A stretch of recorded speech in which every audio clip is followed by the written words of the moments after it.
Ang 16 na kabanata ng Apokalipsis.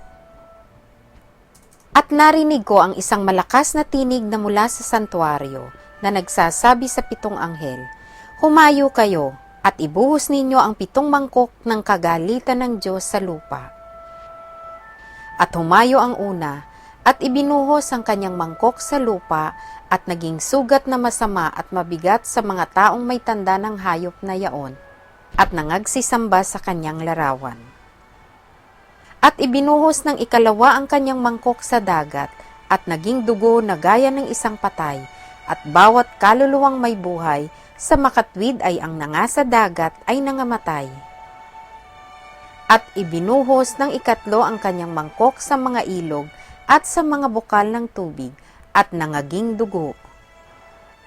At narinig ko ang anghel ng tubig na nagsasabi, "Matuwid ka, na ngayon at nang nakaraan, o banal, sapagkat humatol ka na gayon.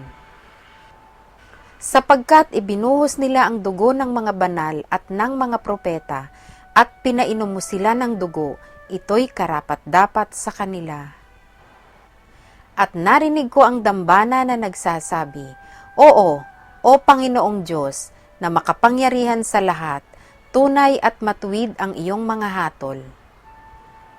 At ibinuhos ng 4 ang kanyang mangkok sa araw, at ibinigay nito sa kanya ng masunog ng apoy ang mga tao.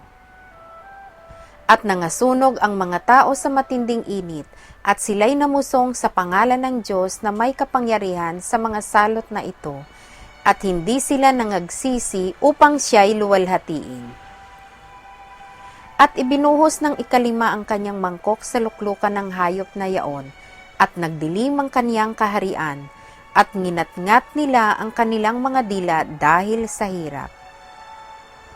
At sila'y namusong sa Diyos ng langit dahil sa kanilang mga hirap, at sa kanilang mga sugat, at hindi sila nangagsisi sa kanilang mga gawa.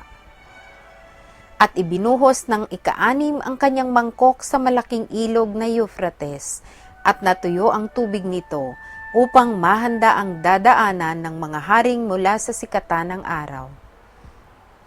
At nakita kong lumabas sa bibig ng dragon, at sa bibig ng hayop, at sa bibig ng bulaang propeta ang 3 espiritong karumal-dumal na gaya ng mga palaka. Sapagkat sila'y mga espiritu ng mga demonyo na nagsisigawa ng mga tanda na pinaparoonan nila ang mga hari sa buong sanlibutan upang tipunin sa pagbabaka sa dakilang araw ng Diyos na makapangyarihan sa lahat. Narito, ako'y pumaparitong gaya ng magnanakaw.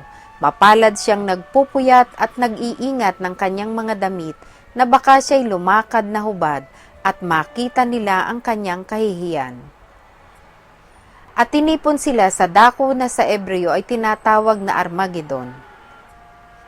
At ibinuhos ng 7 ang kaniyang mangkok sa hangin, at lumabas sa santuaryo ang isang malakas na tinig mula sa luklukan na nagsasabi, "Nagawa na." At nagkaroon ng mga kidlat, at mga tinig, at mga kulog, at nagkaroon ng malakas na lindol na di nangyari kailanman mula ng magkatao sa lupa. Isang lindol na lubhang malakas, lubhang kakilakilabot. At ang dakilang bayan ay nabahagi sa 3, at ang mga bayan ng mga bansa ay nangaguho, at ang dakilang Babilonya ay napag-alaala sa paningin ng Diyos, upang siya'y bigyan ng inuman ng alak ng kabagsikan ng kanyang kagalitan. At tumakas ang bawat pulo, at ang mga bundok ay hindi nangasumpungan. At malaking graniso na kasing laki ng talento ay lumagpak sa mga tao buhat sa langit, at namusong ang mga tao sa Diyos dahil sa salot na graniso, sapagkat ang salot na ito ay lubhang malaki.